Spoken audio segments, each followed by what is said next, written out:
একজন ছোট ভাই চিঠি লিখেছেন মালয়েশিয়া থেকে। আসসালামু আলাইকুম আরিফ ভাই, কেমন আছেন? আলহামদুলিল্লাহ ভাই, আমি ভালো আছি। ভাই বলেছেন আমার জীবনের সাথে ঘটে যাওয়া একটি গল্প সবার মাঝে শেয়ার করেন। ওকে ভাই, ঠিক আছে। ভাইটির বাসা বগুড়া জেলা, কবিপাড়া গ্রাম। ভাইটির নাম নয়ন। সে এখন মালয়েশিয়া প্রবাসী। তার অনুরোধে তার জীবনে ঘটে যাওয়া একটি মারাত্মক ঘটনা আপনাদের মাঝে শেয়ার করছি। বগুড়া জেলার নন্দীগ্রাম থানার ভাটরা ইউনিয়নের পার্শ্ববর্তী শান্ত গ্রাম কবিপাড়া। গ্রামের পূর্ব দিকে বিস্তীর্ণ জলরাশি, নাম পুকুরিয়া। কেউ ঠিক জানে না কেন এই নাম। কেউ বলে মানে নরক, আবার কেউ বলে এখানে মানে নিশ্চিহ্ন, কারণ যে এখানে হারিয়ে যায় তার কোনো খোঁজ আর মেলে না। পুরনোরা বলে বহু বছর আগে এই পুকুরের পাড়ে জমির ঝগড়ায় 10 জন মানুষকে শিরচ্ছেদ করা হয়েছিল। তাদের মাথা পুকুরে ফেলে দেওয়া হয়। সেই দিন থেকে এই পুকুরের জল নয়, রক্তের গন্ধ ভাসে। রাতে কেউ গেলে শোনা যায় গোঙানি, হাসি আর এক অদ্ভুত কণ্ঠ, তুই কি আমাকে খুঁজতে এসেছিস? এক রাতে, ঘড়ির কাঁটা তখন রাত 11টা। নয়ন কবিপাড়ার এক তরুণ বৃন্দাবন বাজার থেকে ফিরছিল। বৃষ্টির পরের রাত, বাতাসে কাদা ও শ্যাওলার গন্ধ। রাস্তায় কেউ নেই, শুধু পায়ের নিচে ভেজা মাটির শব্দ, চপ চপ চপ। পুকুরিয়ার ধার দিয়ে আসতেই নয়নের মনে হলো চারপাশ হঠাৎ ঠান্ডা হয়ে গেল। মোবাইলের নেটওয়ার্ক উধাও, বাতাস থেমে গেল, আর পুকুরের জলে একটা ঢেউ উঠল, যেন কেউ ভিতর থেকে কিছু ছুঁড়ে মারল। হঠাৎ সে দেখল পুকুরের ধারে এক সাদা কাপড় পরা মেয়ে দাঁড়িয়ে আছে। চুল ভেজা, মুখ দেখা যাচ্ছে না, শুধু ঠোঁট নড়ছে। নয়ন একটু এগিয়ে গেল। আপনি কে এই রাতে এখানে? মেয়েটা মুখ তুলে তাকালো। তার মুখে চোখ নেই, নাক নেই, শুধু একটা ফাঁকা গর্ত, আর সেই গর্ত দিয়ে রক্ত টপ টপ করে পড়ছে। তার হাতে ধরা নিজের মাথা, আর সেই মাথাটা ফিসফিস করে বলছে, তুইও আসবি পুকুরিয়ার জলে। নয়নের পা হিম হয়ে গেল। সে পিছিয়ে পড়তেই জলের মধ্যে ঢেউ উঠল, আর একসাথে কয়েকটা কণ্ঠ ভেসে এলো, রক্ত দে, রক্ত দে। হঠাৎ টর্চ নিভে গেল।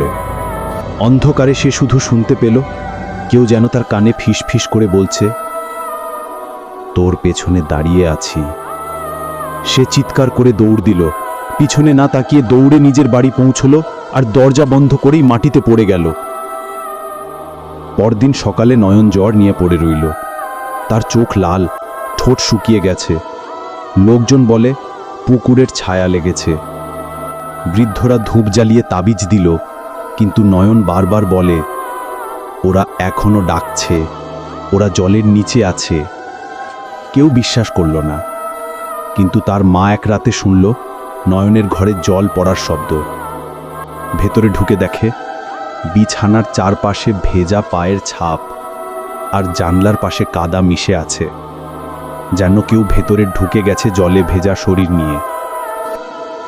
কয়েকদিন পর নয়নের বন্ধু আতিক বৃন্দাবন বাজারে গেল। রাত 11টার পর সে বাইকে চেপে ফিরছে। চাঁদ মেঘে ঢাকা, বাতাসে কুকুরের ডাক। পুকুরিয়ার রাস্তা ধরে যাওয়ার সময় হঠাৎ বাইক ভারী হয়ে গেল। সে ভাবল হয়তো পিছনে কিছু লেগেছে। রিয়ার ভিউ মিরারে তাকাতেই তার বুক কেঁপে উঠল।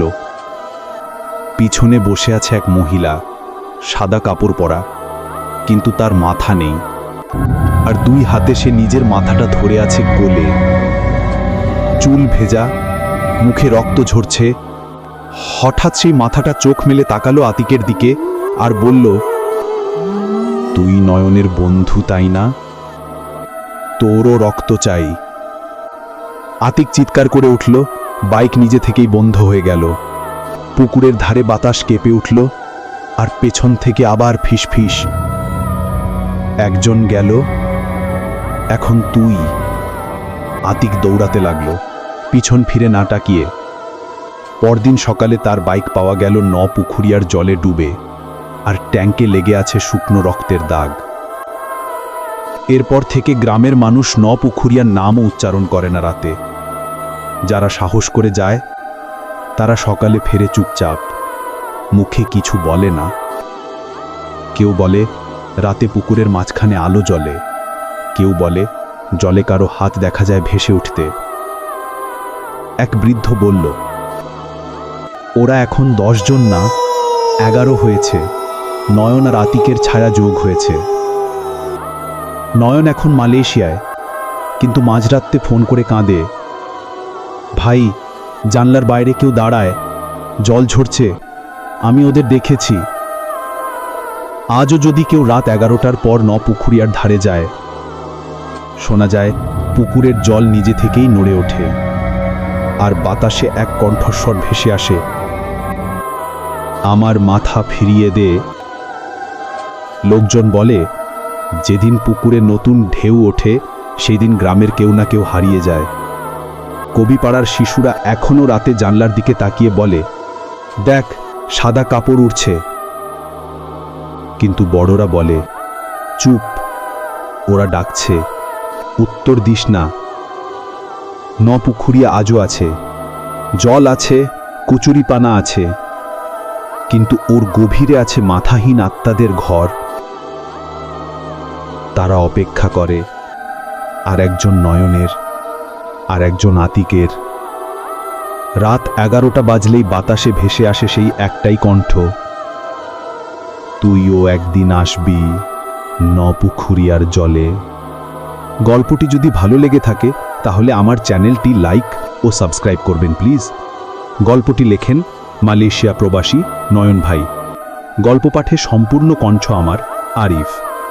গল্পটি যদি ভালো লেগে থাকে তাহলে আমার চ্যানেলটি লাইক ও সাবস্ক্রাইব করবেন প্লিজ।